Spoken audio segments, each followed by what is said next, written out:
Mga tol, ang PBA Commissioner's Cup ay mag-uumpisa na ngayong November 27. Ayon nga mismo yan kay Coach or Commissioner Willie Marcial.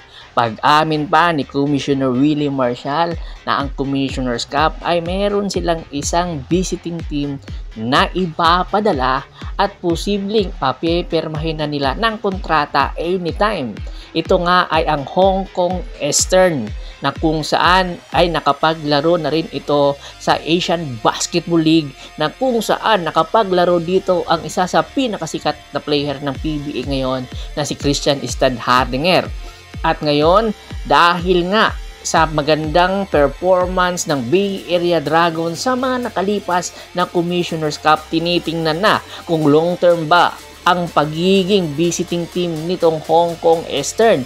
Pag-amin pa mismo ni Commissioner Willie Marcial, gusto ng Hong Kong Eastern ng 2 years deal na kontrata para makapaglaro sa PBA.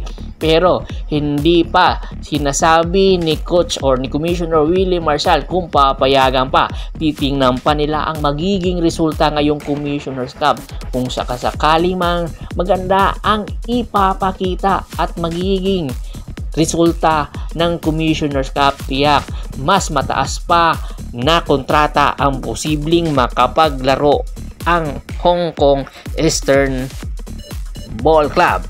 Pero marami din ang nagsasabi o kumukontra, baka parehas lang ito sa Bay Area Dragons na kung saan nasa Hong Kong din nag-base, na bigla na lang mawawala. Pero pag-amin din ni Commissioner Willie Marcial, hindi daw ito kahalintulad ng Bay Area Dragons dahil itong Hong Kong Eastern marami ng ligang sinalihan at pinaglaruan ito at hindi pa naman ito nakikita ng bad record.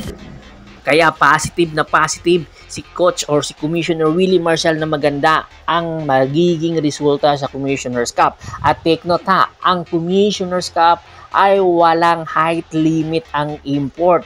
At hindi daw dalawa ang import, isa lang.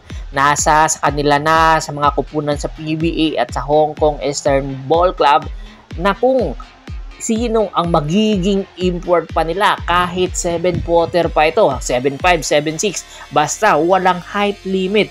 Kaya naman, pinaghahandaan na rin ito ng mga kupunan ngayon sa PBA, especially sa Magnolia Pambansang Manok Timplados. Dahil nga ayon sa mga ulat, itong Magnolia Pambansang Manok Timplados ay interesadong kunin itong si Dwight Howard, na kung saan ang number 1 na kupunan na nagiging interest dito ay ang Converge Fiber Xers. Tinitingnan na ang negotiation table ngayon kung makukuha ba itong si Dwight Howard ng Magnolia Pambansang Manok Timplados.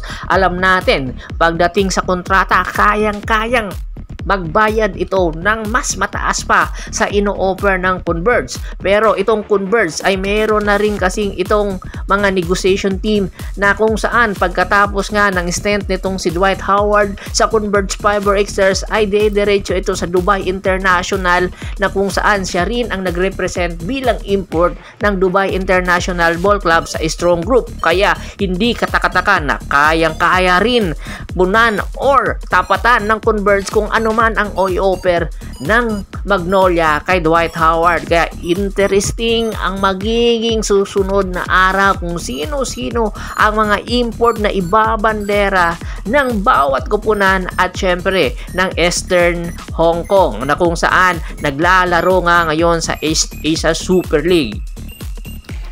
Bago pa man natin tapusin ang ating kwentuhan, shoutout muna tayo sa ating mga solid na followers, laging sumusuporta sa atin, kahit nagawad ka sa kinudukusin ng Hagonoy Bulacan, Ricky Lanza ng Ricky Rider TV ng Tansa Cavite, Malyari Mascarinas, Anthony Lucky Alon, Adrian Dulay at sa Dulay family, at syempre kay Sir Julius Rochi. Marami pong salamat sa walang sawa niyong pagsuporta. Pakibisita na rin po ng Facebook fanpage ko, pakilike, pakipollow, pakishare. Polgoso, Half Court Press PH, Boss Boss Idol, at syempre yung Percival Monteron channel. Hanggang sa muling kwentuhan, maraming salamat po.